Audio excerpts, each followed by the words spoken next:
This is Alzheimer's, What They Forget to Tell You, episode 21. 22. Then I have to go back and change that because I put 21. Uh-oh. Oh, well. Yeah, 21 was last week. Oh. 22 this week. Okay. Good evening. Good evening. You have to talk louder. Good evening. that was ridiculous. Hi, Bill. Are you okay? That was so unexpected. Lisa, Pat, John. Hi, guys. Good evening. Welcome back. We are here again, episode 22. So forgive her correction that she's about to make here. How are you? I'm good. I'm good. Tired. Very tired. Had a restless sleep last night. Oh. Mm-hmm. You hanging from chandeliers or what? No, not so much. Not that kind of. You're not about that life. That kind of party. Okay. Not about that life. You got it. Okay. What is wrong with you today? Hi, Bill. We're doing fine. How are you? Good. You sure? No. Okay. But I'm gonna go with good because 90% is here, and the rest is just the rest. So I'm going to keep telling myself that I'm good and blessed and healthy and strong and... Well, you're looking good. Thanks. I'm not lying. Okay. I'll take it. All right. Okay. So, I just want to recap. Last week we were talking about home care versus nursing home, right? With Cindy. And I forgot to mention last week that there's an actual waiting list to get into a nursing home in Ontario. There's like about 30,000 people on a waiting list. So when you say waiting list, okay, hold on.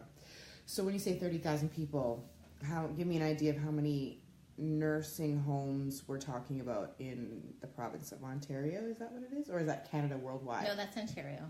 It's just provincial. Which means you're probably looking at about a year to get into a nursing home. So all of that discussion about nursing homes and home care, chances are you'll have to do home care for the interim. Whether you like it or not. Right. And then there's also a waiting list for day programs, which are like adult day programs for your parent. So you'll have to deal with home care regardless. Forgot to mention that. Your pants are hot. You like my pants? I do. I that was very random. I just kind of like started eyeing them, and I'm like, those are kind of nice. She likes my pants. No, they're fancy and like they're not fancy. Well, they're kind of something I would rock. So you know. So what are you trying to say? That they're hot. Oh, because I don't normally wear.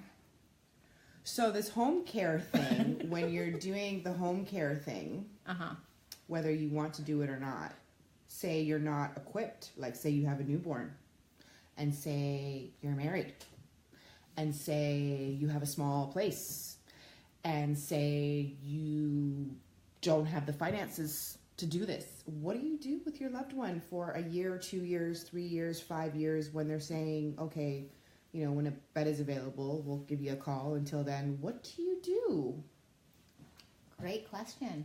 I don't know what you do. You have to get, I guess, help, or you have to quit your job and you do it. That's crazy. So that's perspective for you. That's definitely something that should be thought about way in advance.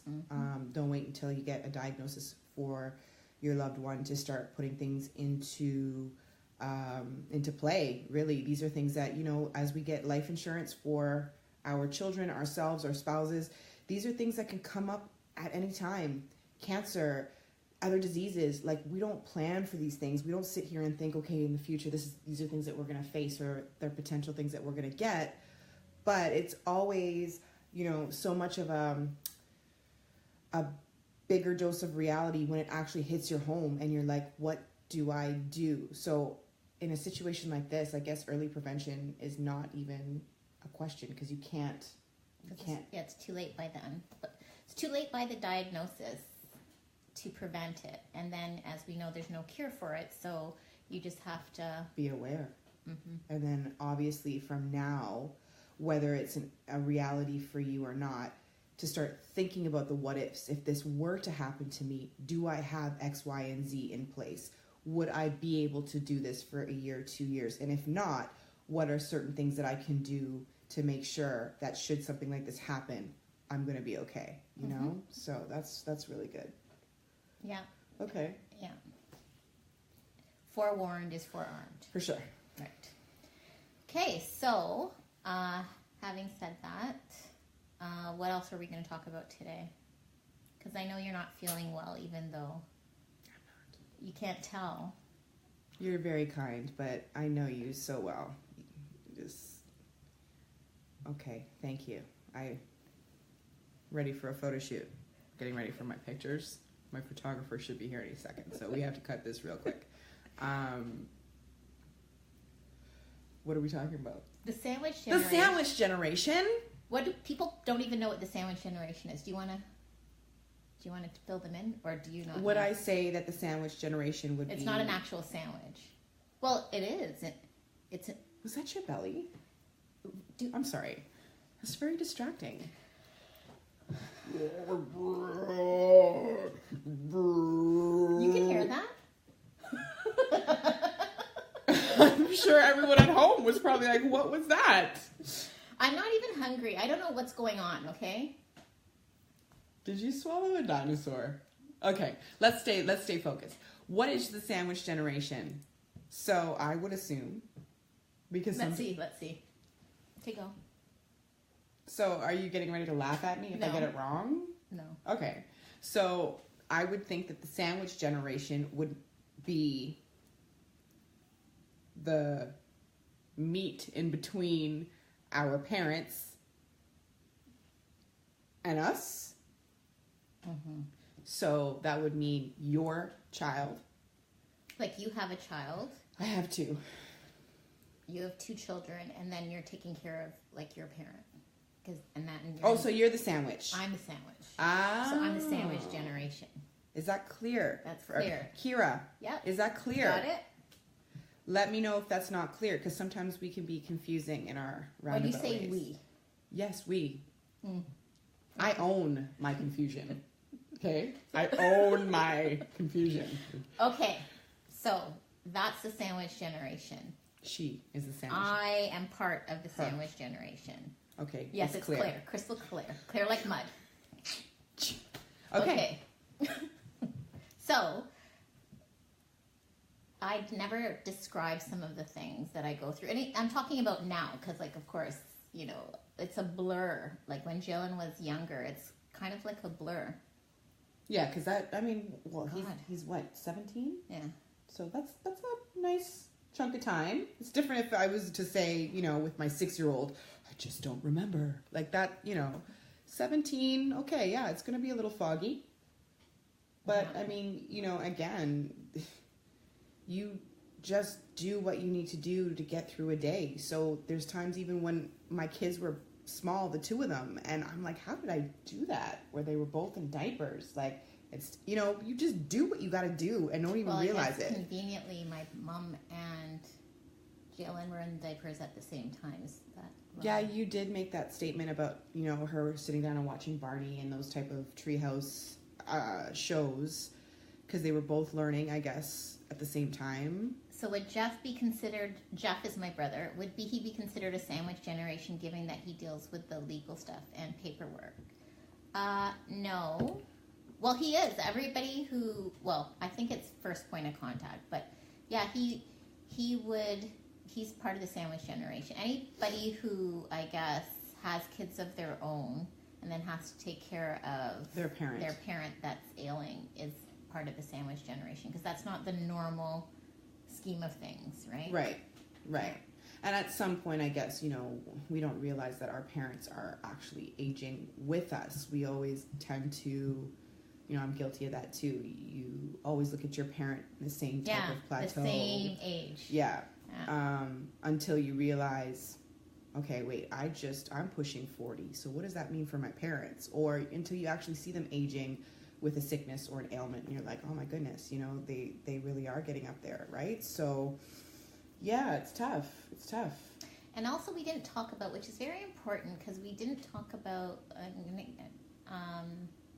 power of attorneys. Like, we're bringing that up, the legal aspects.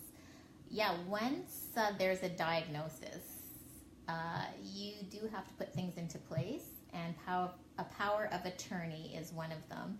And for those who don't know, it gives you the legal rights to signing authority on behalf of a person. And they don't necessarily have to be sick. So this is something that you can put in place prior to someone becoming ill, just as a safeguard. And actually, I personally, knowing what I know now, anybody, it's okay, Cindy, you're late. Okay. Knowing what I know now, I think anybody whose parent is aging, you should probably have a power of attorney in place, because it saves a lot of problems later on. And even if they're aging or not, even for us, like, you're not getting my power of attorney. I don't want your power of attorney. I might want your pants, but that's about it. Like, well, this is going in the will. Now that I know they're a hot commodity. Don't ruin it for me. Don't. Okay, I'll will it to you. Thanks. So what I was gonna say. Yes, getting back. Let's be serious. Power of attorneys are very. I think everyone should have one. Everyone should have one. I was gonna say that, but you interrupted me, and I just said forget it. Everyone should. You're right. All jokes aside, everyone should have one. Anything can happen at any time. And I honestly think, guys, like, especially if you have children, that is one thing that needs to be an absolute essential thing that you look into, is getting insurance, getting power of attorney, making out a will. A will. You never know. I mean, God forbid, nobody expects to, pass away or transition at a young age. I thought you were going to say nobody expects to die, because I'm like, you can't get out of this life alive. What I'm saying, at a young age, right?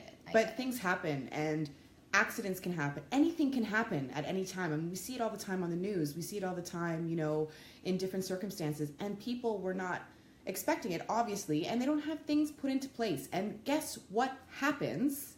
It's the people that are left behind, where it is a huge headache, it's devastating as it is.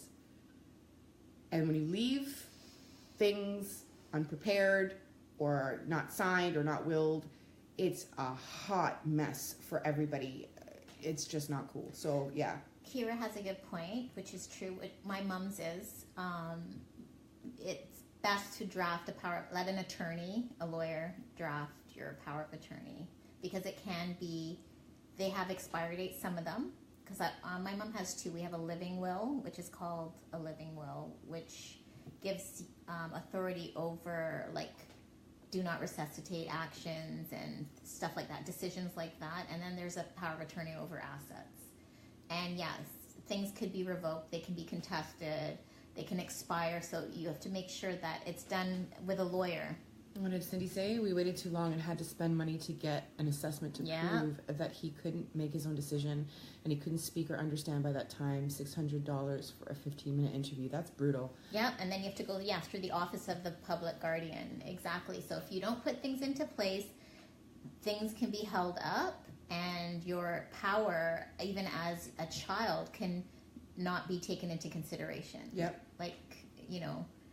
So I would suggest, as hard as that is, because sometimes I do realize, and I'm going to say it because dementia and Alzheimer's is, neurological. It's not easy to get a power of attorney when it reaches that stage, because the person isn't going to admit that they have anything wrong with them. And a lot of the times, one of the first symptoms is, you're taking everything from me. You're stealing from me. Like, they have this guard up. So getting a power of attorney is even more challenging when they've already been diagnosed. Yes. And I don't really want to bring it to the other side after the person transitions, because that it can get a little heavy and dark. But no, but let's it's be a honest. reality. We've both gone through it with our dads, and when I tell you, if you don't think about these things before it happens and you wait until afterwards, you are in for a huge surprise. And I mean this with the utmost respect. I learned so much when my dad transitioned in terms of the cost of funerals, the cost of tying up all documents, of, just there was so much that was not considered before he passed, that I learned so much even for now, me being the age that I am. There's no way that I would ever leave that type of burden on my family, my children, my husband. It's just not fair. They're already grieving as it is at the loss of the person they love, and then to have this $20,000, $30,000 bill that they need to come up with in less than a week, because funeral homes and this type of business, they're not waiting until insurance checks come in. They want money up front, and they want it now, and nothing's going to happen until money is served on the table. And it's just, you're stressed, you're grieving, you're emotional. It's just a mess. So I'm telling you guys, if there's anything that you can do for your families and you haven't done it already, make sure you go out and you get life insurance. You get insurance for whoever in your family, for your children, for yourself, for whoever. Soon as I knew I was pregnant with Jill, and I got term insurance. Yes. Immediately.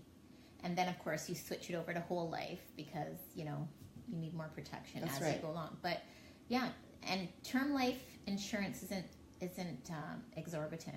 You can afford it. It's affordable. Guys, if you can afford a cell phone, if you can afford to make sure that, your Enbridge bill is paid, and your light bill and groceries, and there's a night out that you're going to go out with your girls or your guys or whatever, get life insurance. You can do so many different plans. They can range from $19 a month to $40 to $50 to $100. I'm just saying. I want to do a disclaimer that we do not work for any life insurance offices. But I will say, take my stupid advice. Yeah. If you don't, I'm telling you, you're going to regret it, because it will come back and you will be like,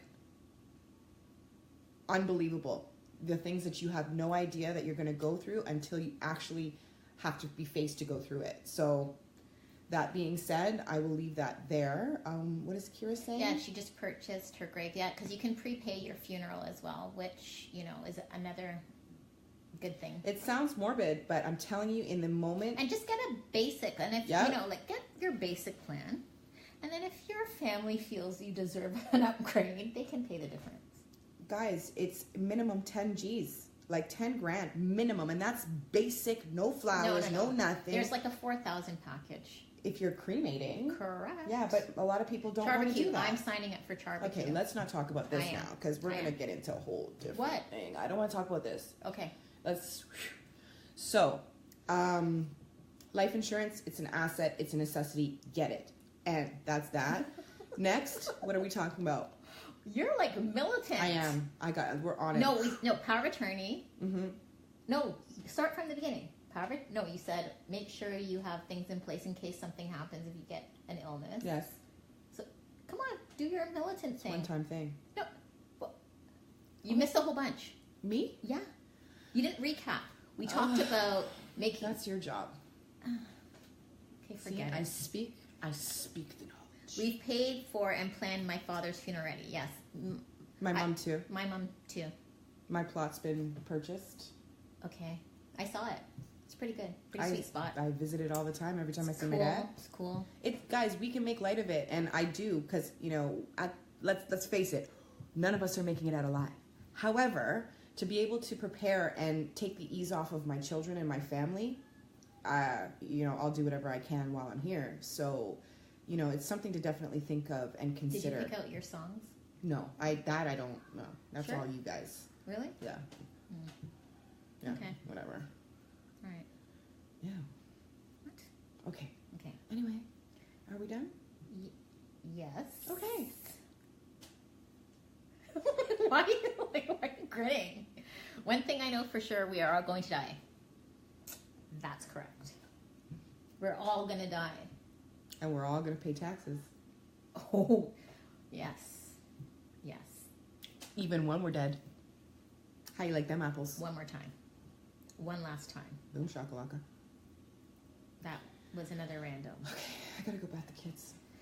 Okay. So, we apologize for it being so late today. Someone showed up late, and I'm not going to mention any names. First of all, you No, called me out on my stomach. Now, because it was calling me out for some sort of reason.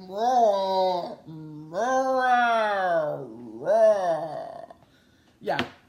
Okay, that wasn't me. It was her. I'm like, did you hear that? A deaf man can hear that. Sorry. Have you eaten today? Yes, I'm telling you, it's not because I'm hungry. I don't know. Like, was it like rabbit food that you ate? Like, because sometimes lettuce and cucumbers won't really do the trick. No. Use some meat and potatoes in there.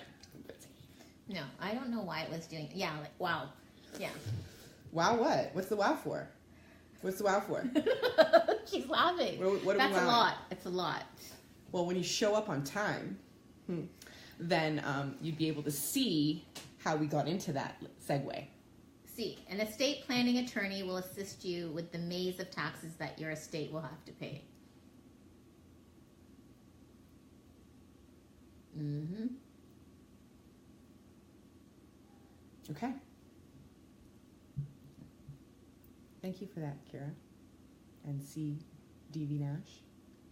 Why are you doing that? Why do you always try to read the names? Like, you know who it is. I don't know. A C. D.V. Nash. You know who it is. It's your sister-in-law. Who's that? Whatever. Is that her? Who's that there? Oh, look, it's her. Okay, so does anyone have any questions now? Because, we're wrapping it up. I know it's shorter than usual, but... Bill's been very quiet this evening. Yeah, Bill, where are you? Hoping that all is well with you and your mom. And everybody else as well. So, again, if you guys do have any questions, even after, we turn this off, please feel free. Leave it in the comments, and we'll get to it next week.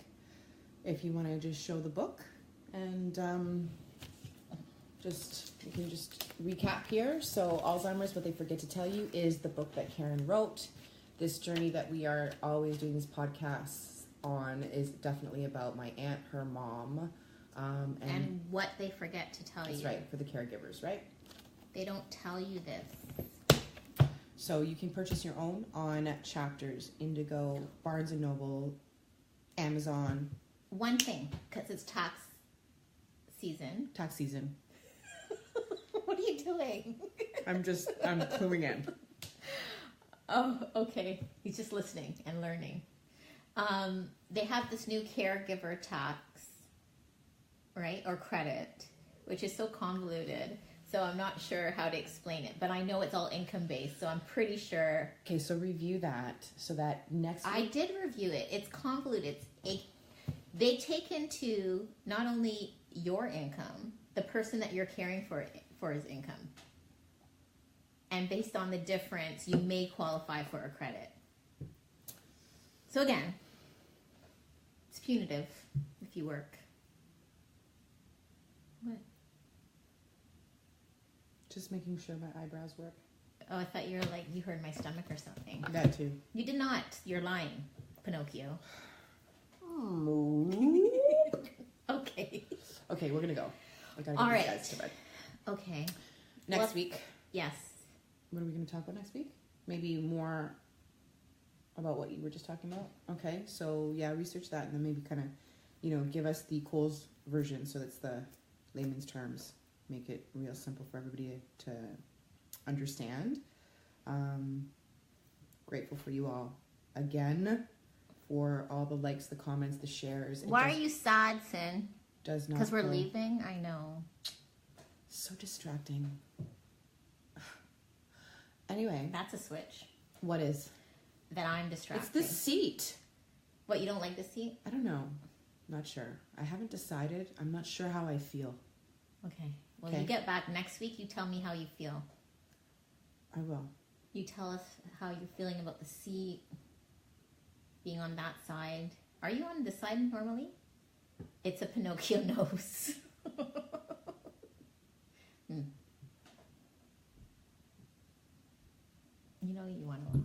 funny? I don't. You know it was funny.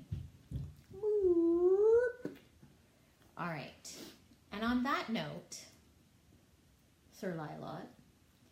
My ponytail moves when I move my forehead. I can't believe we're taping this. Okay. Okay, great. Okay, good talk. Thanks again. Guys, we appreciate, again, I was trying to tell you before, all the likes, everything that you guys are doing to support us. Yeah, let's talk about unnoticed. No. the views. I know, but the views, thank you very much. It's like 19,000, 20,000 views. For what, us? Us. Oh, jeez.